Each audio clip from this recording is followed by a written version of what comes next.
In a quiet countryside town where a narrow river curved like a silver ribbon, there lived a 16-year-old boy named Kian. His family didn't have much. His father repaired old furniture and built simple stools in a tiny shed behind their house, earning just enough to keep food on the table. Kian wasn't the kind of student teachers called brilliant. He struggled with exams and often stayed silent in class. But he had one rare strength that never made noise. He refused to quit. Every morning, long before the sun warmed the rooftops, Kian would wake up and run along the riverbank. The air was cold, the ground was rough, and his shoes were thin, but his dream was solid: to earn a spot in the district sports program. If he got selected, he could train with real coaches, eat like an athlete, and maybe one day win races that mattered. More than anything, he wanted to see pride in his father's eyes, and someday turn that little workshop into something bigger than survival. But there was one painful truth Kian couldn't ignore. He kept losing. For nearly 2 years, he joined every local competition: village runs, school sports days, weekend events in nearby towns. He showed up for all of them. And almost every time he finished second or third, close enough to taste victory, far enough to feel it slip away. One evening, while they walked home from another race, his friend muttered, "Kian, maybe this isn't your thing. You're putting in all this effort and still not winning. What's the point?" Kian didn't fight back. He didn't make speeches. He just ran again the next morning.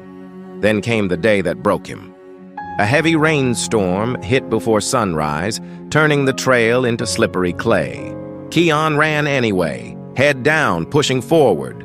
But one wrong step sent him sliding. He crashed into the mud, twisting his ankle and scraping his hands. Pain spread fast, and when he tried to stand, his leg shook too much. He dragged himself beneath a tree and sat there, soaked, dirty, and breathing like he'd been punched by the sky. Rain dripped from his hair. His ankle throbbed. And for the first time in a long time, the strong wall inside him cracked. "Maybe they're right," he whispered. "I work so hard, and I still lose.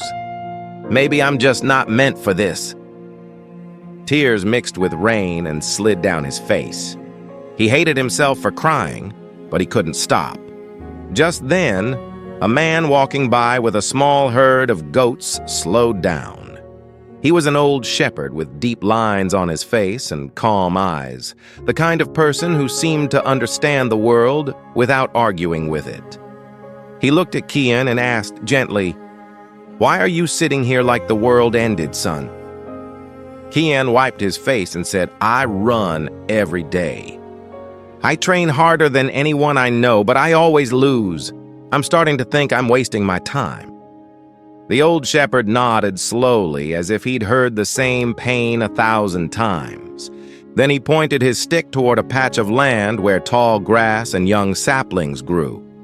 "Do you know how long it takes for a teak tree to become strong?" he asked. Kian sniffed. "I don't know." The old man said, "In the beginning, it doesn't look like much. For years, it grows slowly, so slowly people think it's weak. But what they don't see is the part under the ground. The roots spread wide and grip the earth. If it grew tall too fast, the first storm would snap it in half." He leaned closer and added, "You're not failing. You're building roots. And roots don't make noise."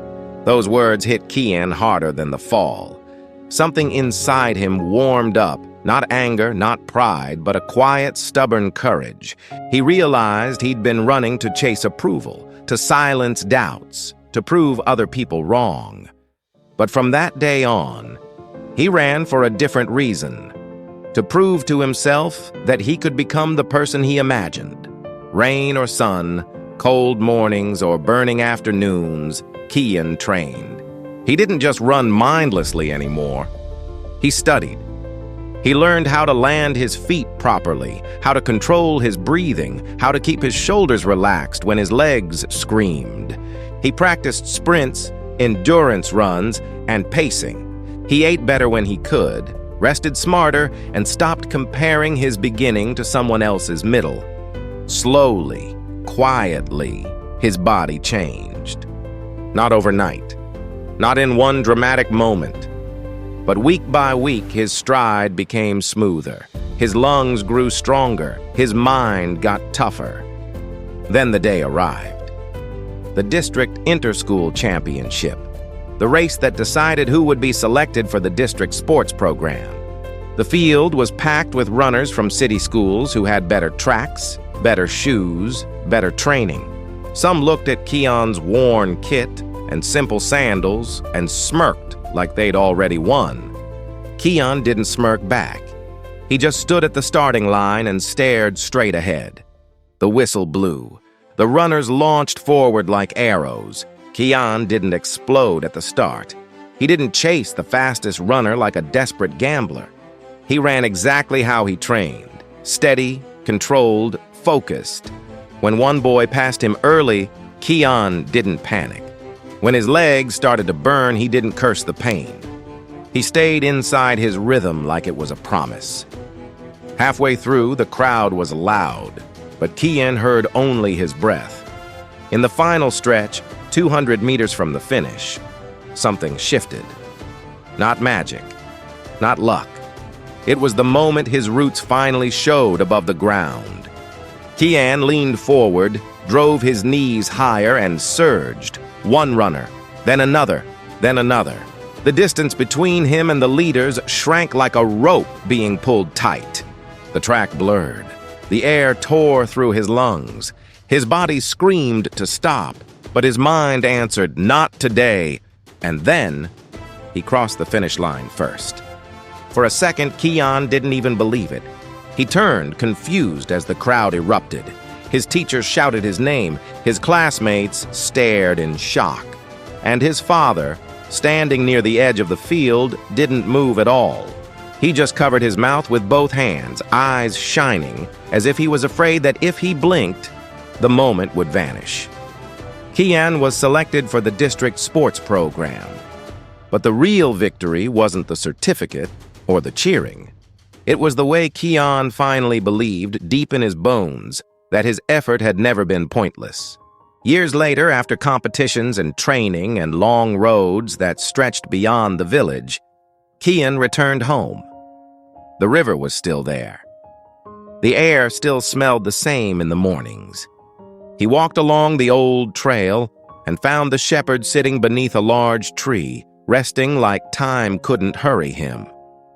Kian smiled and said, "You probably don't remember me, but I never forgot what you told me. Your words saved my dream. If you hadn't stopped that day, I might have quit." The old man's eyes softened. He studied Kian's face, then gave a small nod. "I remember," he said. "But listen carefully, son. I only pointed at the truth. You were the one who chose to keep going. The strength was always yours. Real growth is often invisible at first. Just because you don't see results right away doesn't mean nothing is happening. Like a strong tree building deep roots, your effort may be strengthening you beneath the surface, preparing you for the moment you've been waiting for. Many people quit right before their breakthrough, but the ones who stay patient, consistent, and keep faith in themselves are the ones who reach the finish line they once thought was impossible. So whatever your dream is, keep running. Your time will come.